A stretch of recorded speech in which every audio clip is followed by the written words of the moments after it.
फरीदाबाद लोकसभा चुनावों को लेकर प्रचार का दौर अब थम गया है और अब कल मतदान है शनिवार को।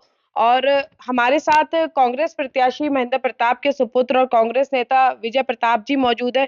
विजय जी लंबे समय से चुनाव प्रचार में जुटे हुए हैं, अब थम गया है वो दौर, कहाँ देखते हैं कांग्रेस को? जन भावनाएं कांग्रेस के पक्ष में है और सभी लोग कृष्णपाल जी से और बीजेपी से दुखी हैं। मैं समझता हूं भारी बहुमत से चौधरी महेंद्र प्रताप जी जीतेंगे, कई लाख वोटों से। भाजपा सुशासन की बात कर रही है, विकास की बात कर रही है। क्या कहना चाहेंगे कि जनता जो है, पिछली बार भी नारा दिया था भाजपा ने सुशासन का, इस बार स्थिति क्या देखते हैं? देखिए, रिपोर्ट कार्ड अपना ही पेश नहीं कर पाई, अपनी अचीवमेंट इन्होंने कोई पेश नहीं की। इन्होंने ऐड निकाली है कि भाई वोट दो प्राइम मिनिस्टर को। लोग कहते हैं कि आपने क्या किया, हमें ये बताइए, ये नहीं बता पा रहे। दूसरा, ये हमारे खिलाफ प्रचार कर रहे हैं, हैंडबिल बांट रहे हैं कि इन्होंने ये घोटाले किए। इनके पास कुछ मुद्दा ही नहीं बचा है, इनके पास कोई सौदा नहीं बचा। जनता इनको पसंद नहीं कर रही, इनकी बात नहीं सुनना चाहती। अब ये नेगेटिव इलेक्शन पे चल गए, भाई नेगेटिव पब्लिसिटी कैसे की जाए। मेरा बिल्कुल एक सीधा सवाल है इनसे, हमारे खिलाफ जो ये हैंडबिल आज बांट रहे हैं, 10 साल से सरकार में बैठे, इनको जांच करनी चाहिए थी। हम पे दोषी थे तो हम पे कार्रवाई करते। अब ये कार्टून सीरीज निकाल के हैंडबिल बांट के क्या दिखाना चाहते हैं? इसका मतलब वैचारिक रूप से, राजनीतिक रूप से इनका दिमाग खाली हो गया, ये बौखला गए हैं। जो रियल पॉलिटिशियन है वो इश्यूज पे बात करता है, डेवलपमेंट पे बात करता है, लोगों के दुख दर्द पे बात करता है। उस पे कृष्णपाल जी का और उनकी टीम का कोई फोकस नहीं। भाजपा कह रही है कि भाजपा का शासन अगर तीसरी बार भी आया तो भय मुक्त वातावरण जो पहले दिया है वो अब देंगे। जो अब दबिश बना रखी है पूरे शहर में, लोगों को धमकी दे रहे हैं। जो लोग हमारा प्रोग्राम कर रहे हैं उनको धमकी देते हैं, जो लोग हमारे साथ फोटो खिंचाते हैं उनको धमकी देते हैं। कहीं इनका मामा धमकी देता है, कहीं इनके कोई पार्षद है फैसला, वो धमकी देते हैं। इस तरह की हरकतें ये कर रहे हैं। इनको ये ज्ञान ही नहीं है कि लोग इनकी इन बातों से और नाराज होते हैं। कोई कमजोर नहीं है फरीदाबाद में, कोई कमजोर नहीं है, हर आदमी मजबूत है।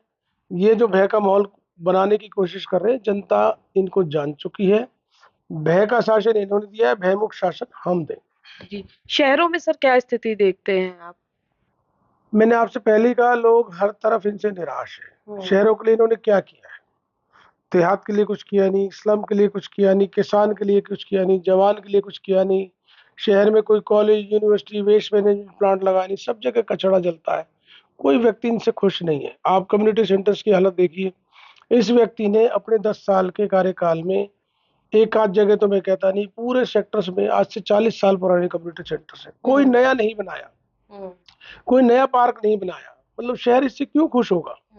ऊपर से एक्सटॉर्शन का ये मसीह है, इनके यहाँ एक्सटॉर्शन का काम चलता है। गरीब आदमी, अब जैसे सपोज बिल्डर है, इनके यहाँ काम करता है कहीं भी, ये उससे फ्लोर बनाने के पैसे लेते हैं। उससे तमाम बिल्डर्स ने शिकायत की है कि हमारे ऊपर इतनी दबिश है, हम आगे नहीं आ सकते, हमें डर लगता है, हम पे झूठे मुकदमे होंगे।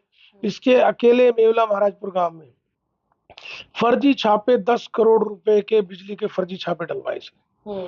आनंदपुर गांव में 10 करोड़ के बिजली के फर्जी छापे। क्यों? थोड़ा सा आदमी आवाज उठाता है अपने काम की जायज, ये उसमें छापे डलवा देता है, उससे आदमी डर जाता है। एक गरीब आदमी 3 लाख, 4 लाख, 5 लाख कहाँ से कोर्ट के चक्कर लगा नहीं सकता। सब तरफ लोग डर के इसके साथ हैं, लेकिन अंदर से कोई इसको वोट नहीं दे रहा। मैक्सिमम जो लोग इसके साथ के थे, 200-300-400 लोगों का एक टोला है पूरे फरीदाबाद पलवल जिले में जो इसके साथ है। उसमें भी 60% लोग ब्लैकमेलिंग के तहत इसके साथ लग रहे हैं।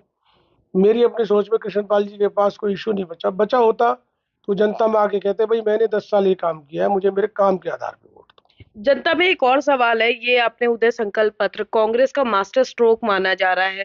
इसमें मदर यूनिट और ग्रेटर फरीदाबाद को एक नई जो है नगर निगम सहित कई ऐसे दावे हैं जिनको लेकर भाजपा हाथ खड़े कर चुकी है। तो जनता विश्वास करे कि ये केवल दावे नहीं है, वादे नहीं है, इन पर खरा उतरेंगे।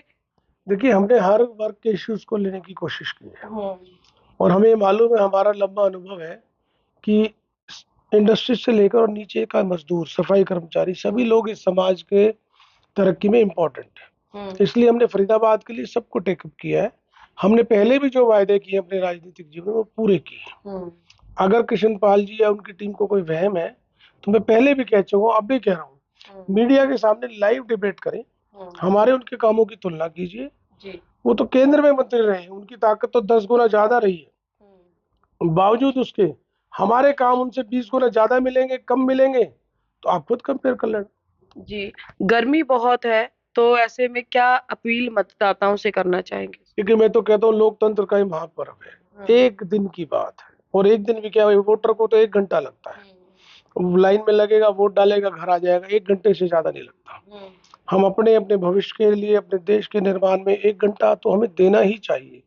तो मतलब ये त्योहार है, मेरी सबसे अपील है, आप वोट जिसे भी दें, आकलन करके दें, जो आदमी योग्य है, जो इस फरीदाबाद को समझता हो, इस फरीदाबाद को आगे ले जा सकता हो।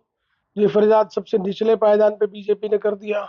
अगर आपको लगता है कि हमारा विजन उसको आगे ले जाने का है, तो प्लीज आप हमें कंसिडर करें। बिल्कुल, देखिए भाजपा अपनी जीत के दावे कर रही है, तो वहीं कांग्रेस अपनी जीत को लेकर पूर्ण रूप से आश्वस्त नजर आ रही है। कल मतदान है और परिणाम 4 प्रत्याशियों की किस्मत कल ईवीएम में मतदाता कैद कर देंगे, और अब देखना दिलचस्प होगा कि जीत का ताज किसके सिर बंधता है। पंजाब केसरी टीवी की टीम भी यही लोगों से अपील करती है कि मतदान करें, लोकतंत्र के इस महापर्व में अपनी जिम्मेवारी निभाएं, ताकि हम एक जिम्मेदार नागरिक का कर्तव्य का निर्वाह कर सके। कैमरा पर्सन शिवम के साथ फरीदाबाद से पूजा शर्मा, पंजाब केसरी टीवी।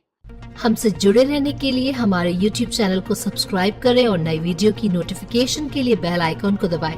अगर आप ये वीडियो Facebook पर देख रहे हैं तो लाइक जरूर करें और ज्यादा से ज्यादा शेयर करें। धन्यवाद।